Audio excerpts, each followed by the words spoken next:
Good morning students. आज हम करेंगे what is the electrostatic potential energy. Electrostatic potential energy actually होती क्या है, देखो इसको पहले हम समझेंगे, उसके बाद इसकी डेफिनेशन को डिफाइन करेंगे। देखो मान लो आपके पास यहाँ पे कोई चार्ज पार्टिकल है जिसका चार्ज है Q1 है, यहाँ पे कोई पोटेंशियल चार्ज है जिसका चार्ज क्या है Q2 है, ठीक है। तो हम मान लेते हैं कि जो Q2 पे हमें टोटल पोटेंशियल निकालना है, ओके, या फिर हम बोल सकते हैं हमें पोटेंशियल एनर्जी निकालनी है। तो पोटेंशियल एनर्जी आपको पता है क्या होती है, potential energy is equal to charge into में पोटेंशियल। अब देखो यहाँ पे जब आप कैलकुलेट करोगे, मान लो आप Q2 पे ऊपर आप क्या निकाल रहे हो, पोटेंशियल एनर्जी, तो चार्ज उसका खुद का होगा और पोटेंशियल किसी दूसरे का होगा, ठीक है। तो अब हम देखेंगे, जैसे देखो मान के चलो आपका कोई चार्ज था जो कि हम इनफाइनाइट से लेके आए थे Q2 को, और हमने उसको यहाँ पे प्लेस कर दिया। जो ये चार्ज Q2 था ये पहले इनफाइनाइट पे था, उसको लाकर हमने एक डिफाइंड पोजीशन के ऊपर रख दिया। बट यहाँ पे पहले से कोई चार्ज अलग था, Q1 था, इसका भी कुछ ना कुछ पोटेंशियल होगा। इसका पोटेंशियल कितना होगा, Q अपॉन में 4 पाई एप्सिलॉन नॉट, और इनके बीच की जो डिस्टेंस है ये, क्योंकि अगर ये नहीं होता Q1 तो इसको यहाँ तक लेके आने में हमें कोई वर्क करना ही नहीं पड़ता, क्योंकि किसी का पोटेंशियल ही नहीं होता वहाँ पे। लेकिन अब क्या है, ये चार्ज यहाँ पे प्रेजेंट है, तो जैसे ही हम इसको यहाँ पे लेके आने की कोशिश करेंगे तो इसका जो पोटेंशियल है वो इफेक्ट डालेगा और हमें उस पोटेंशियल के अगेंस्ट वर्क करना पड़ेगा, ओके।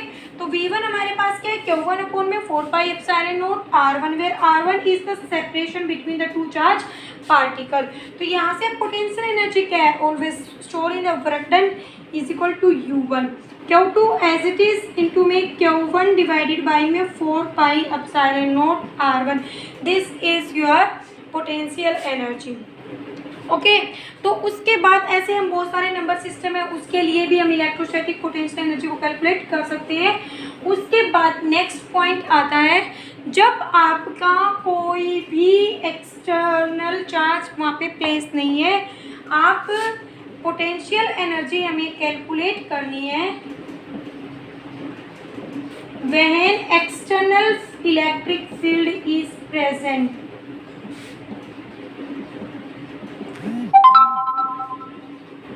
Is present.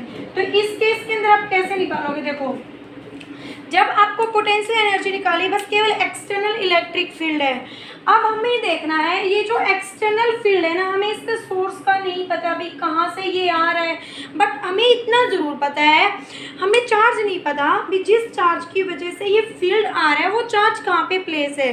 क्योंकि इतना तो हमें भी पता है कि ज़रूरी नहीं है जहाँ चार्ज प्लेस होगा केवल वहीं इलेक्ट्रिक फील्ड होगा, उसके अराउंड एक स्पेस होता है, उस स्पेस में एक फील्ड तो वहाँ भी एक्सपीरियंस होता है।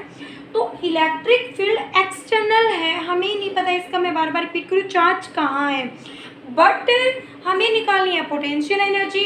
पोटेंशियल एनर्जी के लिए पोटेंशियल का रिक्वायरमेंट होना ज़रूरी है। अब देखो यहाँ से ये आपका एक्सटर्नल फील्ड है, हमें पता है इसके साथ आपका इस टाइप का रिलेशन होता है पोटेंशियल का, electric field is equal to minus के dV अपॉन dr।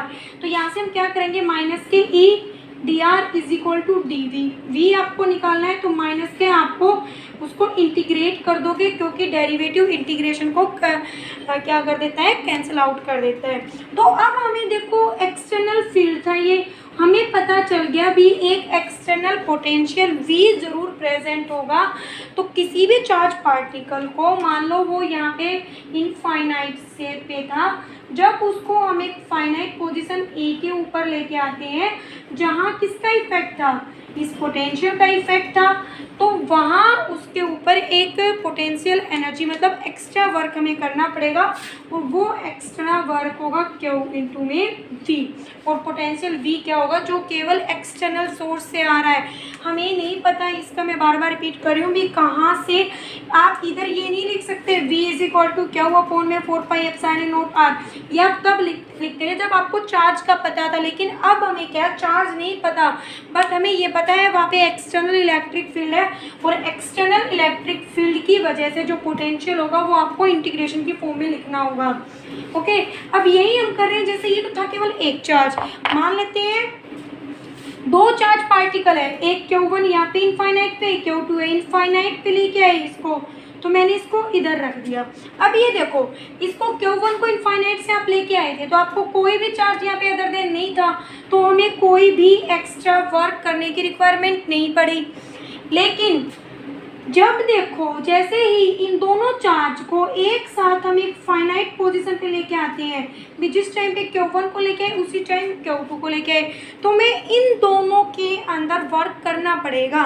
यदि आप सिमल्टेनियसली एक चार्ज को इधर से लेके आ रहे हो, एक चार्ज को आप इधर से लेके आ रहे हो, तो इस चार्ज में यहाँ लेके आने में कितना वर्क करना पड़ा, Q1 V2 प्लस इसमें कितना, या एक्सटर्नल इलेक्ट्रिक फील्ड ले रहे हो तो VR। ठीक है, हम मान के चलते हैं दोनों चार्जेज को हम एक्सटर्नल इलेक्ट्रिक फील्ड की प्रेजेंस में लेके आ रहे हैं, तो Q1 को इधर लेके आएंगे तब इतना उसको वर्क करना पड़ेगा हमें, और Q2 भी एक पोजीशन पे लेके आ रहे हैं तो हमें इतना वर्क करना पड़ेगा।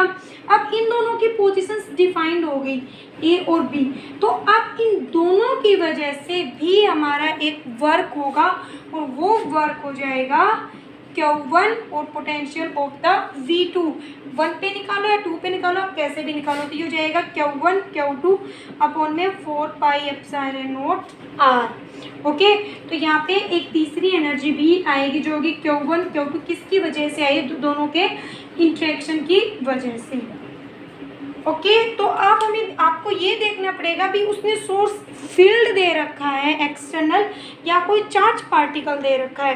चार्ज पार्टिकल दे रखा है तो पोटेंशियल आपको इस हिसाब से लेना है, और एक्सटर्नल फील्ड है तो पोटेंशियल को आपको इंटीग्रेट की फॉर्म में कैलकुलेट करना होगा।